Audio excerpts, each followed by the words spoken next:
বিশ্বনবী কাঁদতে কাঁদতে মাথা তুলবেন, বলবেন আল্লাহ, দুনিয়াতে সব নবীরা স্পেশাল দোয়া করেছে, আমি করি নাই, এবার আমি আমার স্পেশাল দোয়াটা করতে চাই, আপনি কবুল করবেন কিনা বলেন।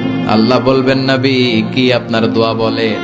বিশ্বনবী বলবেন, আমার একটা উম্মত যার অন্তরের মধ্যে যাররা পরিমাণ ঈমান আছে, একবার আপনারে আল্লাহ বলে ডেকেছে, একবার আমি বিশ্বনবীর উপর দুরূদ পড়েছে, একবার শাহাদাতের বাণী আমার যে গুনাহগার উম্মত দুনিয়ার বুকে থেকে ঘোষণা দিয়েছে, ওই একটা উম্মত যদি জান্নাতে ঢুকতে না পারে, আপনি আমারে জান্নাতে ঢুকাতে পারবেন না।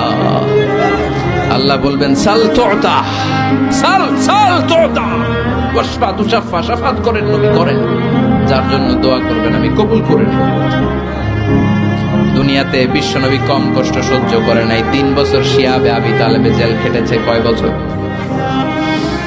দুর্ভিক্ষের বছরগুলোতে বিশ্বনবীর পেটে দানা পানি ছিল না। কলিজার টুকরা হাসান হুসাইন কই মাছের মতো ছটফট করেছে, জামিনে ক্ষুধার জ্বালায় বেহুশ হয়েছিল।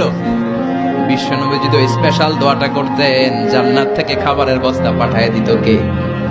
ওই দোয়া করছিলেন? জেলখানায় আল্লাহরে বলছিলেন, আল্লাহ স্পেশাল দোয়া করলাম, জেল থেকে মুক্ত করে দেন, করছিলেন? যুদ্ধের ময়দানে নিজের দাঁত ভেঙেছে, উহুদের ময়দান সাক্ষী, বিশ্বনবীর মুবারক রক্তে উহুদের ময়দান রঞ্জিত হয়েছে। সেদিনও বিশ্বনবী ওই দোয়াটা করে নাই। চিল্লায় বলেন ঠিক কিনা? তায়েফের ময়দানে বিশ্বনবী কয়েকটা জায়গায়, 3 জায়গায় বেহুশ হলেন। বিশ্বনবীর মুবারক দেহ বেয়ে রক্ত ঝরলো। ওই কঠিন বিপদের দিনও বিশ্বনবী এই দোয়াটা করেছেন নাকি? কথা বলেন।